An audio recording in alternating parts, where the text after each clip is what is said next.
Hi, I'm Stuart. Welcome to my YouTube channel. Thanks for watching my video. In this video I'm going to give my May 2024 reading wrap-up. I completed 5 books in May. May was a really good reading month for me.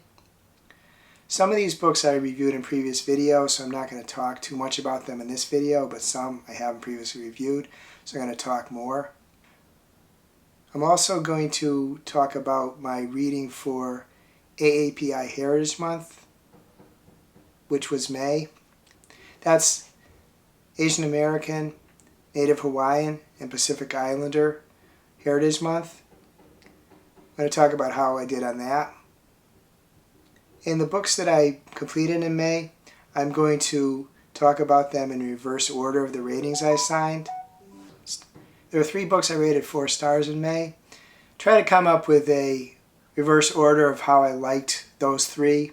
But it's kind of splitting hairs because I did like all 3 of them. The first book I'm going to talk about that I rated 4 stars is This is Salvaged by Vauhini Vara.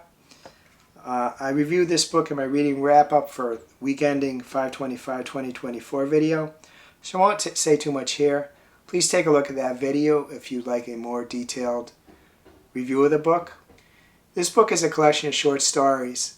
Most of the lead characters are Indian American women and girls. It touches on a bunch of topics such as grief, loss of a loved one, relationships between sisters, relationships between friends, immigration issues. I enjoyed all the short stories, but some of them I didn't understand the endings. And the stories, I thought some of the best stories were toward the end of the book. Some of the stories did pack a punch. I recommend this book for anyone who would like to read a collection of short stories about Indian American women and talking about the issues I previously mentioned. And I would be interested in reading more books from this author. The next book that I rated 4 stars was Emily Wilde's Encyclopaedia of Fairies by Fawcett. I previously reviewed this book in my reading wrap-up for the week ending 6/1/2024, so I won't say too much here. You can look at my previous video if you want to get more details. This is the story of Emily Wilde, who's compiling an Encyclopaedia of Fairies. It is set in a alternate version of Earth in 1909. It's basically like Earth now, except that there are fairies. They sometimes call them folk in the story. Emily Wilde is a very good researcher, but she's not great in dealing with people. She doesn't really comprehend the nuances of speech. She travels to a small town in Hranesvik, Losland, which is a village in Norway. Early on in her time there, she runs afoul of some of the villagers, and many of them take a dislike to her. It's not immediately apparent why they would take a dislike to her. Not too long after her arrival, a colleague of hers, Wendell Bamblebee, arrives. They have kind of an interesting relationship. It's somewhat contentious. The book is written as journal entries. It has footnotes which add to the authenticity of it. But the way it's written also in some ways takes away from the story, because the journal entries by necessity are written after the fact.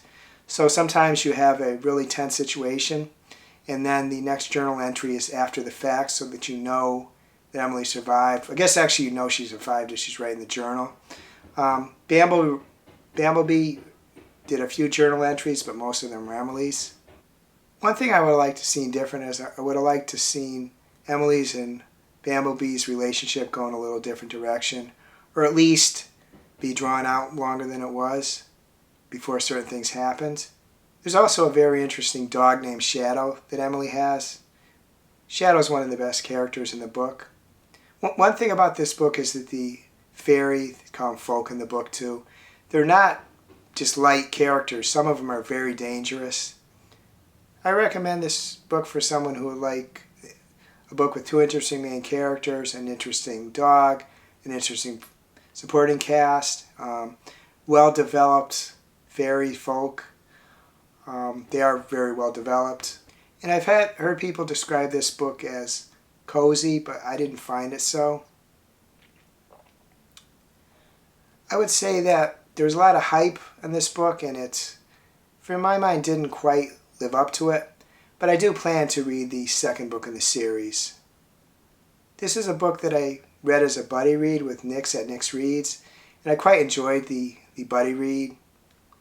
I hope to do some more. And it was also the first book I annotated, which I found was really helpful for the buddy read. The next book I want to talk about that I rated 4 stars in May is Crying in Mart by Michelle Zauner. And before I give my review of the book, I want to give a brief author bio, which is from the back of the book. Michelle Zauner is best known as the 2-time Grammy-nominated musician Japanese Breakfast. She has won acclaim from major music outlets around the world for releases like Psychopomp 2016 and Soft Sounds from Another Planet 2017. Zauner's nonfiction has been published in The New Yorker, Harper's Bazaar, and Glamour. This book is centered around the loss of Michelle's mother. Michelle and her mother and her father, in fact, had a tempestuous relationship. She talks about the illness that led to her mother's passing and how she coped with the passing. The book goes forward and backward in time. The book talks about Michelle's youth years, her teen years, and her early adult years. The main way her mother showed that she loved Michelle was by cooking for her. And after Michelle's mother passed, Michelle tried to become a better cook to kind of honor her mother and her memory. One issue I had with this book, and it is an issue from me, probably wouldn't be for too many other people. I'm not a very adventurous eater, and I'm not a cook. There are a lot of details about food in this book, and sometimes it dragged a little bit for me. Again, in the context of the book, it was absolutely necessary because, as I said, that was how Michelle's mother showed her love for Michelle and how Michelle tried to honor her mother after her passing with preparing food. But it's just a me thing. I recommend this book for anyone who would like to read a book about how one person deals with grief. Just be aware that there's a lot of talk about food in this book, and as I said, most people will probably be okay for it, but it did drag down the book a little bit for me. It's similar to, actually, when I read Legends and Lattes, which I liked a lot and I rated 4 stars. But because that book centers around coffee, and I'm not a coffee drinker, I probably didn't quite enjoy it as much as other people did. I definitely read another book by Michelle, and I do hope that at some point she writes a book that is about going forward and how her band achieved the success they have to this point. Though I kind of suspect that this book has actually made Michelle more famous than the band Japanese Breakfast did. Now I'm going to read a short passage from the book so you can get an idea of the writing style. I felt my phone buzz. It was my mother, finally, so I grabbed my bag and slipped outside to take the call. Mom, what's going on? Well, sweetie, you know you're in New York for the weekend, she said. We wanted to wait until you were back in Philadelphia, when you were at home and with Peter. Usually her voice trilled from the other end of the line, but now it sounded as if she spoke from a dead room. I started to pace the block. If something's wrong, I'd rather know now, I said. It's not fair to keep me in the dark. There was a long pause on the other end, one that indicated my mother had started the conversation with the intention of putting me off till I got home, but was now beginning to reconsider. They found a tumor in my stomach, she said finally, the word falling like an anvil. They say it's cancerous, but they don't know how bad it is yet. They have to run some more tests. I stopped pacing, frozen and winded. Across the street, a man was entering a barber shop. A group of friends sat at the outdoor table laughing and ordering drinks. People were deciding on appetizers, bumming cigarettes, dropping off dry cleaning, bagging dog droppings, calling off engagements. The world moved on without pause on a pleasant warm day in May, while I stood silent and dumbfounded on the pavement and learned that my mother was now in grave danger of dying from an illness that had already killed someone I loved. Next I'm going to talk about the only book I rated 4.25 stars in May. That is The Maid by Nita Prose. I got the idea for this book after watching a video by Nix at Nix Reads. She had reviewed the second book in the series and really liked it, so I decided that I wanted to read the first book before I read the second. I previously talked about this book in my reading wrap-up for the week ending 5/25/2024 video, so I won't say too much here. Please take a look at the previous video if you want to see a more in-depth review. This book is a mystery novel. The main character is Molly Gray.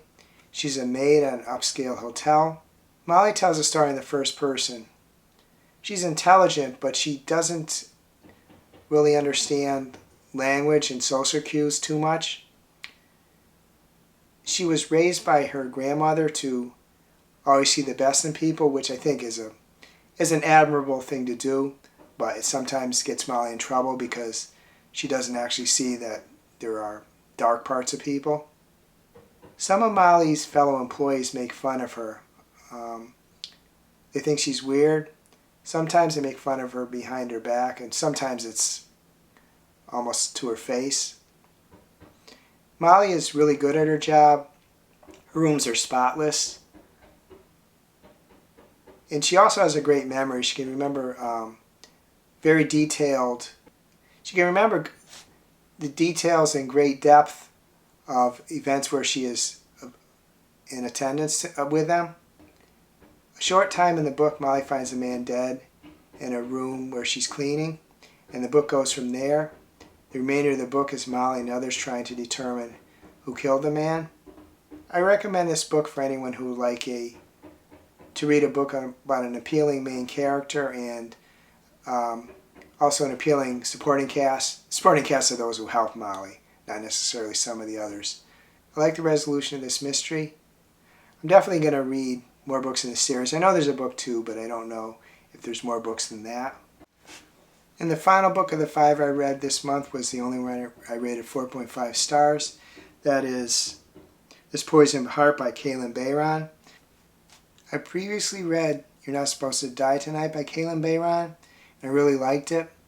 But it was a straight horror novel, and that's not normally her genre, so I was a little concerned about reading this book. Before I give my review of this book, I want to give a short author bio, which is from her website. Bayron is the New York Times and indie best-selling author of the YA fantasy novel Cinderella's Dead and This Poisoned Heart. Her latest works include the YA horror novel You're Not Supposed to Die Tonight and the middle-grade paranormal adventure The Vanquishers. She is a CILIP Carnegie Medal nominee, a Bram Stoker Award nominee, a LOUS Award finalist, and the recipient of the 2022 Randall Keenan Award for Black LGBTQ fiction. She's a classically trained violinist and musical theater enthusiast. When she's not writing, you can find her watching scary movies and spending time with her family. This book is a YA dark fantasy novel. The main character is Breezes. She lives in Brooklyn. It's summer. Her mothers own a flower shop. Breezes helps out in the shop. Breezes has special powers related to plants. She can revive almost dead plants very quickly. And plants tend to bend toward her if she doesn't shield her thoughts from them. Because they live in Brooklyn, it's not a super problem because there's not that many plants in Brooklyn. But early in the book, Breezes and her mothers are contacted by a lawyer. The lawyer tells them that Breezes has inherited a property in upstate New York. Breezes can't let anyone besides her moms know that she has these powers.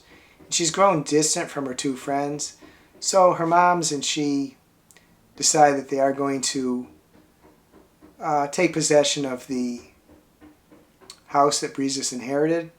So they move, at least for the summer, to upstate New York. They arrange with a friend, family member, I forget what he was, to look after the shop, and one of her moms is going to go in weekly to just oversee things.